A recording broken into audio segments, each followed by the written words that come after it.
Mateo capítulo 2. ¿Te has parado a pensar alguna vez en lo que realmente sucedió después del nacimiento de Jesús? La historia que contaremos hoy no es la que se ve en los belenes navideños. Es mucho más profunda, mucho más real, y está registrada palabra por palabra en el Evangelio de Mateo capítulo 2. Recorramos juntos una de las narraciones más impresionantes de las Sagradas Escrituras, una historia de adoración, protección divina, sufrimiento y la absoluta fidelidad de Dios a su plan de salvación. Prepara tu corazón. Abre tu Biblia en Mateo capítulo 2 y juntos descubriremos lo que la palabra de Dios nos revela sobre los primeros años de la vida de Jesús. Parte 1. La llegada de los magos. Comencemos leyendo Mateo 2, versículo 1. Cuando Jesús nació en Belén de Judea, en días del rey Herodes, he aquí que unos magos del oriente llegaron a Jerusalén. El contexto del nacimiento. Jesús nació en Belén, tal como el profeta Miqueas había profetizado, siglos antes, y la Biblia se esfuerza por ubicar este nacimiento históricamente, en días del rey Herodes. Herodes el Grande gobernó Judea bajo la autoridad romana. Era conocido por sus grandes proyectos de construcción, incluyendo la renovación del Templo de Jerusalén, pero también por su crueldad y paranoia con respecto a su trono. ¿Quiénes eran estos magos? El texto nos dice que llegaron magos del oriente. La palabra griega usada aquí es magoi, que se refiere a sabios, eruditos y personas que se dedicaban al estudio de las estrellas y los textos antiguos. La Biblia no nos dice cuántos eran. La tradición de que eran 3 proviene de los 3 regalos mencionados, pero el texto no especifica el número. Venían de Oriente, probablemente de la región de Persia o Babilonia, un viaje que habría durado meses. La pregunta que lo cambió todo. Versículo 2. ¿Dónde está el rey de los judíos que acaba de nacer? Porque hemos visto su estrella en el oriente y venimos a adorarlo. Imaginen la escena. Extranjeros llegan a la capital, Jerusalén, haciendo esta pregunta. Vieron algo extraordinario en el cielo, una estrella, que les hizo creer que había nacido el rey de los judíos. Lo notable aquí es su propósito. Hemos venido a adorarlo. Estos sabios gentiles reconocieron algo divino en este nacimiento. La reacción de Herodes, versículo 3. Al oír esto, el rey Herodes se turbó, y toda Jerusalén con él. La palabra turbó en el griego original conlleva una sensación de gran agitación, incluso terror. Herodes tenía motivos para temer cualquier amenaza a su trono. Ya había eliminado a cualquiera que consideraba una amenaza, incluyendo a miembros de su familia. Y toda Jerusalén se turbó con él. Cuando Herodes se ponía nervioso, todos sabían que algo terrible podía suceder. Consultando las Escrituras. Versículos 4 al 6.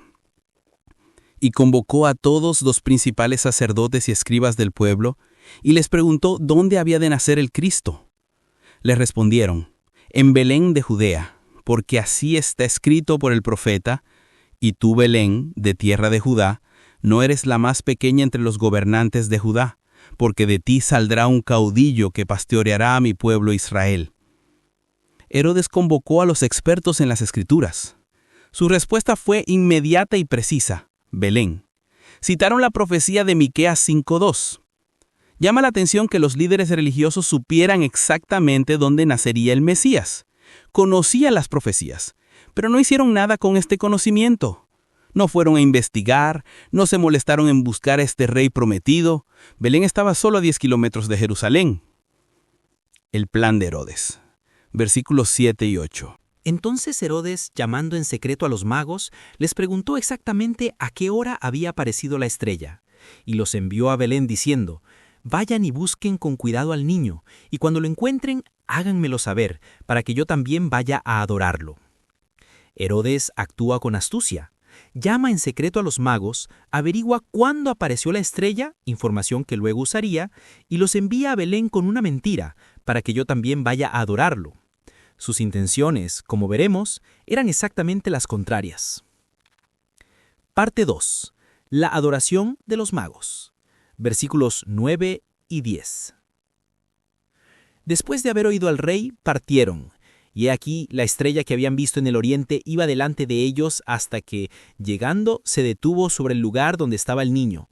Y al ver la estrella, se regocijaron con gran y exultante alegría.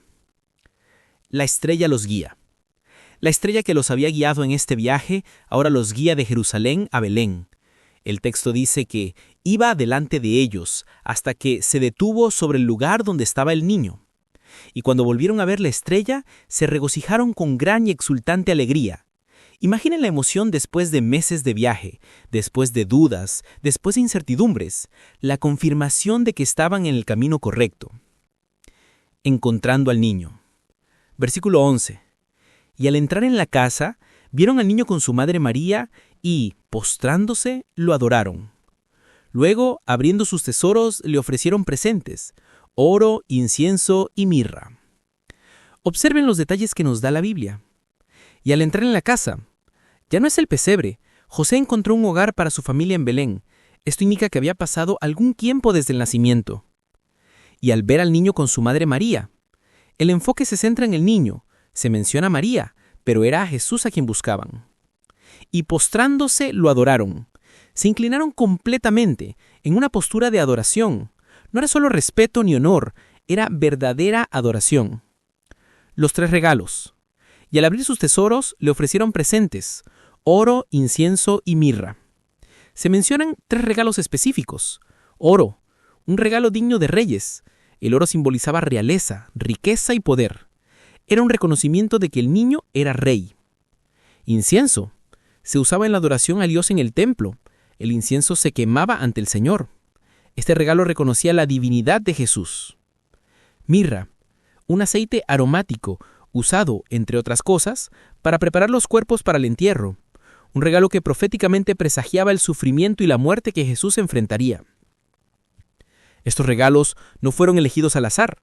Cada uno proclamaba una verdad sobre quién era Jesús: Rey, Dios y aquel que moriría por la humanidad. Protección divina. Versículo 12. Y siendo advertidos en sueños que no volvieran a Herodes, regresaron a su tierra por otro camino. Dios interviene directamente. En un sueño advierte a los magos que no regresen a Herodes. Obedecen y regresan a su tierra por otro camino. Herodes no recibirá la información que busca. Su malvado plan ya está siendo frustrado por la providencia divina. Parte 3. La huida a Egipto. Versículo 13. Cuando partieron, he aquí, un ángel del Señor se le apareció a José en sueños y le dijo: Levántate, toma al niño y a su madre y huye a Egipto. Quédate allí hasta que yo te diga, porque Herodes buscará al niño para matarlo. La orden de emergencia. Una vez más, Dios usa un sueño para comunicarle su voluntad a José. Pero esta vez, el mensaje es urgente. Levántate, actúa de inmediato. La orden es clara. Toma al niño y a su madre, huye a Egipto, quédate allí hasta nuevo aviso, porque Herodes buscará matar al niño. José recibe suficiente información. Hay peligro de muerte. Herodes es una amenaza. La seguridad está en Egipto. La obediencia de José. Versículo 14. Entonces él se levantó, tomó al niño y a su madre de noche y partió para Egipto. La respuesta de José es inmediata. De noche, probablemente la misma noche en que recibió la visión. No hay vacilación ni cuestionamiento. José confía plenamente en la palabra del ángel y actúa. Imaginen la escena: despertar en medio de la noche, recoger lo esencial, tomar al bebé y emprender un viaje de cientos de kilómetros por el desierto, huyendo para salvar la vida.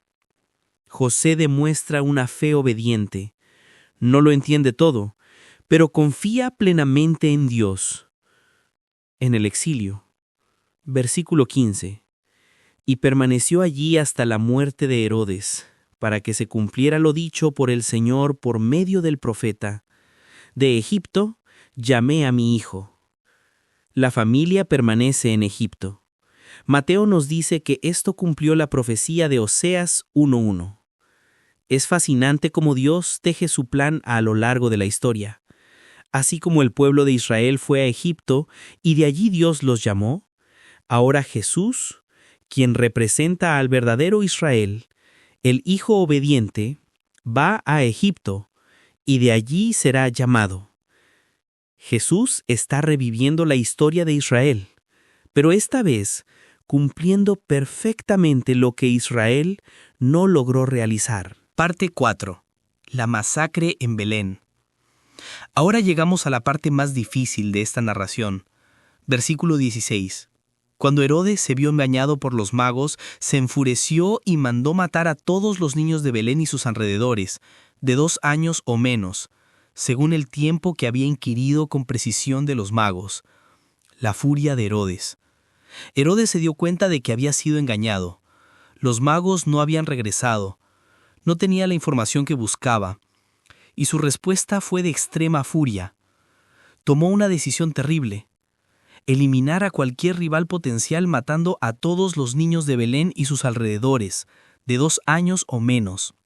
El detalle de 2 años o menos, según el tiempo que había inquirido con precisión de los magos, indica que Jesús podría haber tenido tan solo 2 años en ese momento.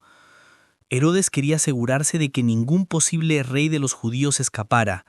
La tragedia. Este es uno de los episodios más tristes de las Escrituras. Familias inocentes fueron destruidas por la paranoia y la crueldad de un tirano. La Biblia no oculta la realidad del mal en el mundo. Retrata la maldad humana con honestidad. Belén era una pequeña aldea, por lo que el número de niños afectados probablemente fue de entre 20 y 30 varones. Pero cada vida era preciosa. Cada familia sufrió una pérdida inimaginable. El cumplimiento de la profecía, versículos 17 y 18. Entonces se cumplió lo dicho por el profeta Jeremías. Voz se oyó en Ramá, llanto y gran lamentación. Raquel que lloraba a sus hijos, desconsolada porque perecieron. Mateo ve en esta tragedia el cumplimiento de Jeremías 31:15. Raquel, la matriarca, madre de José y Benjamín, es presentada llorando por sus descendientes. La profecía original hablaba del exilio babilónico, cuando el pueblo fue llevado cautivo. Ahora el llanto vuelve a oírse en Israel. Madres que lloran la pérdida de sus hijos. La Biblia valida este duelo. El llanto es real, el dolor es profundo, y Dios no lo ignora. Las Escrituras reconocen el sufrimiento humano causado por el pecado y el mal. 5. El regreso de Egipto. Versículo 19. Después de la muerte de Herodes, un ángel del Señor se le apareció en sueños a José en Egipto. La muerte del tirano. Después de la muerte de Herodes, 3 palabras que lo cambian todo. El perseguidor murió. La amenaza terminó. La historia nos cuenta que Herodes murió con un gran sufrimiento físico. El hombre que causó tanto sufrimiento a otros tuvo un final doloroso. El llamado al regreso. Versículo 20. Levántate, toma al niño y a su madre, y vete a la tierra de Israel, porque han muerto los que atentaban contra la vida del niño. Una vez más, un ángel se le aparece a José en sueños, pero esta vez el mensaje es el contrario. Ve a la tierra de Israel. Es seguro regresar. La frase «han muerto los que atentaban contra la vida del niño» está en plural, lo que indica que no solo Herodes, sino también otros que podrían haber sido una amenaza, habían muerto. Obediencia continua. Versículo 21. Entonces se levantó, tomó al niño y a su madre y regresó a la tierra de Israel. De nuevo, José obedece de inmediato. Se levantó, tomó a su familia y regresó. Su fe y obediencia son constantes. La nueva preocupación. Versículo 22. Pero cuando oyó que Arquelao reinaba en Judea en lugar de su padre Herodes, tuvo miedo de ir allá. Y advertido por Dios en sueños, se retiró a las regiones de Galilea. Una vez más, Dios interviene mediante un sueño, dirigiendo a José a Galilea, al norte, lejos de la jurisdicción de Arquelao. Nazaret, el hogar. Versículo 23. Y fue y habitó en una ciudad llamada Nazaret para que se cumpliera lo dicho por los profetas, que sería llamado Nazareno. La familia se establece en Nazaret, en Galilea. Este será el hogar de Jesús durante su infancia y juventud. Mateo ve esto como el cumplimiento de una profecía, aunque no hay una profecía exacta en el Antiguo Testamento con estas palabras. Mateo probablemente se refiere al tema general de los profetas de que el Mesías sería despreciado, y Nazaret era una ciudad despreciada. El Rey del Cielo eligió ser identificado con los humildes y despreciados desde el principio. Conclusión. Esta es la historia que nos cuenta la Biblia en Mateo capítulo 2. Una narración histórica verídica que nos muestra varias verdades profundas. Primero, vemos la soberanía de Dios. A pesar de los malvados planes de Herodes, a pesar del peligro, a pesar de las difíciles circunstancias, Dios protegió a su Hijo. El plan de salvación no sería frustrado. Segundo, vemos la fe y la obediencia de José. 4 veces recibe guía divina a través de sueños y 4 veces obedece con prontitud. Nos enseña a confiar en Dios incluso cuando no lo comprendemos del todo. Tercero, vemos que Dios usa a personas inesperadas. Los magos gentiles de Oriente fueron los primeros en adorar públicamente a Jesús, mientras que a los líderes religiosos de Jerusalén, que conocían las Escrituras, no les importó. Cuarto, vemos que seguir a Dios puede implicar sufrimiento. Jesús y su familia experimentaron la huida, el exilio y vivieron como refugiados. La vida de fe no siempre es fácil, pero Dios siempre está con nosotros. Quinto, vemos que Jesús cumplió las profecías. Fue llamado a salir de Egipto. Fue identificado como Nazareno. Cada detalle encaja en el plan eterno de Dios revelado a través de los profetas. Y finalmente, vemos el gran amor de Dios. Envió a su Hijo al mundo, lo protegió, lo guió e hizo todo esto para que Jesús pudiera crecer y cumplir su misión, salvar a la humanidad de sus pecados. Esta historia no es un cuento de hadas. Es la palabra viva de Dios, escrita para que creamos y tengamos vida en el nombre de Jesús. Si este recorrido por una palabra de Dios te conmovió, necesito pedirte ayuda para llevar este mensaje a más personas. Suscríbete al canal ahora. Haz clic en el botón rojo de abajo. Seguiremos estudiando el Evangelio de Mateo versículo a versículo y no querrás perderte ningún episodio. Activa la campanita de notificaciones. Así recibirás notificaciones cada vez que se publique un nuevo video. Dale a me gusta. Esto es esencial para que YouTube muestre este contenido a más personas que necesitan conocer la palabra de Dios. Comenta a continuación. ¿Qué te impactó más de esta historia? ¿Fue la adoración de los Reyes Magos? ¿La protección de Dios a Jesús? ¿La obediencia de José? Leeré todos los comentarios y quiero saber qué te dijo Dios a través de este pasaje. Comparte este video con tu familia, amigos y grupo de la iglesia. Hay personas que necesitan conocer esta historia real de la Biblia. En el próximo episodio estudiaremos Mateo capítulo 3, la predicación de Juan el Bautista y el bautismo de Jesús. Será impactante. Que Dios bendiga tu vida y nos vemos en el próximo estudio.